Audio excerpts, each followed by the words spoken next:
ಸ್ನೇಹಿತರೆ, ನಾನು ನಿಮ್ಮ ಪ್ರೀತಿಯ ವಾದಿರಾಜ್ ವಾದಿರಾಜ್ ಮಾತಾಡ್ತಿರೋದು. ಹೌದು, ನೀವು ನೋಡ್ತಿರೋದು ನಿಜ. ಬಂಗಾರದ ಬೆಲೆ ಎಷ್ಟಾಗಿದೆ ಗೊತ್ತಾ? 37,500 ರೂಪಾಯಿ.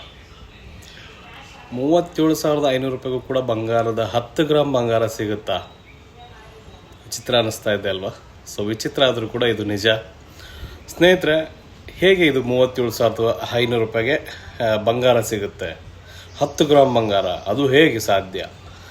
ಸ್ನೇಹಿತರೆ, ಇವಾಗ ಭಾರತ ಸರ್ಕಾರದಿಂದ ಹೊಸ ಒಂದು ರೂಲ್ಸ್ ಬಂದಿದೆ. ಏನಪ್ಪ ಅಂದರೆ 9 ಕ್ಯಾರೆಟ್ ಗೋಲ್ಡ್ ಅಂದರೆ 9 ಕ್ಯಾರೆಟ್ ಬಂಗಾರವನ್ನು ಕೂಡ ನಾವಿವಾಗ ಮಾರಬಹುದು. ಯಾಕೆ ಇದು 9 ಕ್ಯಾರೆಟ್ ಬಂಗಾರ ಬಂತು? 9 ಕ್ಯಾರೆಟ್ ಬಂಗಾರದಲ್ಲಿ ದೊಡ್ಡ ದೊಡ್ಡ ಆಭರಣಗಳು, ಎಕ್ಸ್ಕ್ಲೂಸಿವ್ ಆಭರಣಗಳು, ನೋಡೋಕ್ಕೆ ಅದ್ದೂರಿಯಾಗಿ ಕಾಣುವಂಥ ಆಭರಣಗಳನ್ನು ಎಲ್ಲರೂ ಹಾಕೋಬೋದು ಅನ್ನೋದು ಒಂದು ಬಂದಿದೆ. ಇದು ಯೂಸ್ ಆಯಿತು. ಇದರಿಂದ ಒಳ್ಳೆಯದಾಗ್ತಾ ಇದೆ, ಕೆಟ್ಟದ್ದಾಗ್ತಿದೆ ಏನು ಅನ್ನೋದ್ರ ಬಗ್ಗೆ ನಾನು ನಿಮಗೆ ಮಾಹಿತಿ ಕೊಡ್ತೀನಿ. 9 ಕ್ಯಾರೆಟ್ ಬಂಗಾರವನ್ನು ಪರ್ಚೇಸ್ ಏನೋ ಮಾಡ್ಬೋದು, ಆದರೆ ಇದನ್ನು ಬ್ಯಾಂಕಲ್ಲಿ ಹೋಗಿ ಗಿರ್ವಿ ಇಟ್ಟರೆ ಗಿರ್ವಿ ಇಟ್ಕೊಳ್ಳಲ್ಲ. ಯಾಕೆ ಅಂದರೆ ಇದು 9 ಕ್ಯಾರೆಟ್ ಬಂಗಾರ ಯಾವುದಕ್ಕೂ ಕೂಡ ಅದು ಒಂದು ಸ್ಥಿರತೆ ಕಾಯ್ಕೊಳ್ಳಲ್ಲ. ಯಾಕಂದರೆ ಯಾವುದೇ ನೀವು ನಾಳೆ ಬೇಕು ಅಂದರೆ ಕಷ್ಟ ಸುಖ ಅಂದಾಗ ಒತ್ತಿ ಇಡಕ್ಕೆ ಹೋದರೆ, ಗಿರ್ವಿ ಇಡಕ್ಕೆ ಹೋದರೆ ಅದು ಬರಲ್ಲ. ಆದರೆ ಇದಕ್ಕೆ 9 ಕ್ಯಾರೆಟ್ ಅನ್ನೋ ಒಂದು ಹಾಲ್ ಮಾರ್ಕನ್ನು ಪಾಸ್ ಆಗುತ್ತೆ. ಅಂದರೆ ಇದು ಗೋಲ್ಡೇ, ಬಟ್ 37.50 ಪಾಯಿಂಟ್ ಟಚ್ ಇರುತ್ತೆ ಗೋಲ್ಡು. ಅಂದರೆ 37.50 ಟಚ್ ಗೋಲ್ಡ್ ಇರುತ್ತೆ. ಬಾಕಿದೆಲ್ಲ ತಾಮ್ರ, ಬೆಳ್ಳಿ ಎಲ್ಲ ಮಿಕ್ಸ್ ಮಾಡಿರ್ತಾರೆ. ಆದರೆ 9 ಕ್ಯಾರೆಟ್ ಗೋಲ್ಡ್ ನಿಮಗೆ ಏನು ಯೂಸು ಅಂತ ಹೇಳ್ತೀನಿ. 9 ಕ್ಯಾರೆಟ್ ಗೋಲ್ಡಿಂದ ನೀವು ದೊಡ್ಡ ಆಭರಣಗಳನ್ನು, ಅಂದರೆ 100 ಗ್ರಾಮಿನ ಆಭರಣ ಬೇಕು ಅಂದರೆ ಬರೀ 37 ಗ್ರಾಮ್ 500 ಮಿಲಿ ಬಂಗಾರ ದುಡ್ಡು ಕೊಟ್ಟರೆ ನಿಮಗೆ ಸೊ ಅದು ಆಗಿಬಿಡುತ್ತೆ. ಅಂದರೆ 3,75,000ರಿಂದ 4,20,000 ರೂಪಾಯಿ ಒಳಗೆ ನೀವು ದುಡ್ಡು ಕೊಟ್ಟರೆ 100 ಗ್ರಾಮ್ ಬಂಗಾರ ಅಂದರೆ 10 ಲಕ್ಷ ರೂಪಾಯಿ ಬೆಲೆ ಬಾಳುವಂಥ ಬಂಗಾರವನ್ನು ನೀವು ಕೇವಲ 3,75,000 ರೂಪಾಯಿಗೆ ಖರೀದಿ ಮಾಡ್ಬೋದು.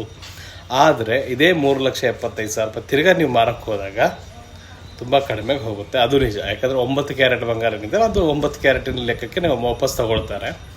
ಇದು ಚೆನ್ನಾಗಿ ಕಾಣುತ್ತೆ, ಆದರೆ ಇದರಿಂದ ನಾಳೆ ನಿಮ್ಮ ಕಷ್ಟ ಸುಖಕ್ಕೆ ಸ್ವಲ್ಪ ಯೂಸ್ ಆಗೋದು ಕಡಿಮೆ. ಯಾಕಂದರೆ ಸಡನ್ಲಿ ಹೋಗಿ ನೀವು ಬಂಗಾರ ಇಡಕ್ಕೆ ಹೋದಾಗ ಯಾರು ಕೂಡ ಸಡನ್ಲಿ ಇಟ್ಕೊಳ್ಳಲ್ಲ. ಯಾಕಂದರೆ 9 ಕ್ಯಾರೆಟ್ ಬಂಗಾರ ಸ್ವಲ್ಪ ಕಡಿಮೆ ಕ್ವಾಲಿಟಿ, ಈ ಒಂದು ಮೆಂಟಾಲಿಟಿ ಬಂದೇ ಬರುತ್ತೆ. ಬಟ್ ಏನು ಚೆನ್ನಾಗಿ ಕಾಣೋಕ್ಕೋಸ್ಕರ ಬಡವರು ಕೂಡ ದೊಡ್ಡ ದೊಡ್ಡ ಬಂಗಾರವನ್ನು ಹಾಕ್ಕೋಬೋದು ಅನ್ನೋದಕ್ಕೋಸ್ಕರ ಇದನ್ನು ಮಾಡಿಸಿರೋದು ಅಂತ ಹೇಳ್ತಾ ಇದ್ದೀನಿ. ಆದರೆ 37,500 ರೂಪಾಯಿಗೆ 10 ಗ್ರಾಮ್ ಬಂಗಾರ ಅನ್ನೋದನ್ನು ಭಾಳ ಜನ ಒಂದು ಇತ್ತೀಚೆಗೆ ವಿಡಿಯೋಗಳು ನೋಡಿರ್ಬೋದು ನೀವು. ಸಿಕ್ಕಾಪಟ್ಟೆ ವೈರಲ್ ಆಗಿತ್ತು. ಬರೀ 37,500 ರೂಪಾಯಿಗೆ ಹೇಗೆ ಬಂಗಾರ ಕೊಡ್ತಾರೆ, ಹೇಗೆ? ಸೊ 37,500 ರೂಪಾಯಿಗೆ 10 ಗ್ರಾಮ್ ಬಂಗಾರ ಹೇಗೆ ಕೊಡ್ತಾರೆ ಅನ್ನೋದನ್ನು ನಾನು ಒಂದು ಒಳ್ಳೆ ಮಾಹಿತಿ ಕೊಟ್ಟಿದ್ದೀನಿ ಅಂತ ಅನ್ಕೊತಾ ಇದ್ದೀನಿ. ಸೊ ಅದ್ರಗೋಸ್ಕರ ಯಾರಿಗಾದ್ರೂ 37,500 ರೂಪಾಯಿಗೆ 10 ಗ್ರಾಮ್ ಬಂಗಾರ ತೊಗೋಬೋದಾ ಅಂತ ಕೇಳೋರು ಖುಷಿಯಾಗಿ 10 ಗ್ರಾಮ್ ಬಂಗಾರ ಸಿಗುತ್ತೆ. ಕೇವಲ 9 ಕ್ಯಾರೆಟ್ ಬಂಗಾರ. ಅದು 9 ಕ್ಯಾರೆಟನ್ನು 37.50 ಟಚ್ಚಿಂದು. ಸೊ ಬಾಕಿ ಎಲ್ಲ ಬೆಳ್ಳಿ ಅಥವಾ ತಾಮ್ರವನ್ನು ಮಿಕ್ಸ್ ಮಾಡಿರ್ತಾರೆ. ಸೊ ಈ ಒಂದು ಮಾಹಿತಿ ನಿಮ್ಗೆ ಇಷ್ಟ ಆಗಿದೆ ಅನ್ಕೊತೀನಿ. 37,500 ರೂಪಾಯಿಗೆ 10 ಗ್ರಾಮ್ ಬಂಗಾರ ಹೇಗೆ ಸಾಧ್ಯ? ವಿಡಿಯೋನ ಆದಷ್ಟು ಮಟ್ಟಿಗೆ ವಿಡಿಯೋನ ಶೇರ್ ಮಾಡಿ, ಹಾಗೆ ನಮ್ಮ ಪೇಜನ್ನು ತಪ್ಪದೇ ಫಾಲೋ ಮಾಡ್ಕೊರಿ. ಯಾರೆಲ್ಲ ಫಾಲೋ ಮಾಡಿದ್ದೀರಾ ನಿಮ್ಮ ಸ್ನೇಹಿತರಿಗೆ, ನಿಮ್ಮ ಫ್ಯಾಮಿಲಿಗೆ, ಅವ್ರಿಗೆಲ್ಲ ಹೇಳಿ. ಯಾಕಂದರೆ ಇಂಥ ಒಳ್ಳೆ ಮಾಹಿತಿಗಳು ಅಥವಾ gold jewellery, light weight gold jewellery ಇರ್ಬೋದು, ದೊಡ್ಡ ಜ್ಯುವೆಲರಿ ಇರ್ಬೋದು, ನಮ್ಮ ಅಂಗಡಿಯಲ್ಲೆಲ್ಲ ಸಿಗುತ್ತೆ. ಸೊ ಈ ವಿಡಿಯೋನ ಶೇರ್ ಮಾಡಿ, ಕಾಮೆಂಟ್ ಮಾಡಿ, ಹಾಗೆ ನಿಮಗೆ ಏನು ಅನ್ನಿಸ್ತು ಅನ್ನೋದು ಕಾಮೆಂಟ್ ಬಾಕ್ಸಲ್ಲಿ ತಿಳಿಸಿ. ಹಾಗೆ ನಮ್ಮ ವಿಡಿಯೋನ ನಿಮ್ಮಲ್ಲಿ ಎಷ್ಟಾಗುತ್ತೋ ಅಷ್ಟು ವಿಡಿಯೋನ ಶೇರ್ ಮಾಡಿ. ಎಲ್ಲರಿಗೂ ಗೊತ್ತಾಗಲಿ 37,500 ರೂಪಾಯಿಗೆ 10 ಗ್ರಾಮ್ ಬಂಗಾರ ಹೇಗೆ ಕೊಡ್ತಾರೆ. ಧನ್ಯವಾದಗಳು.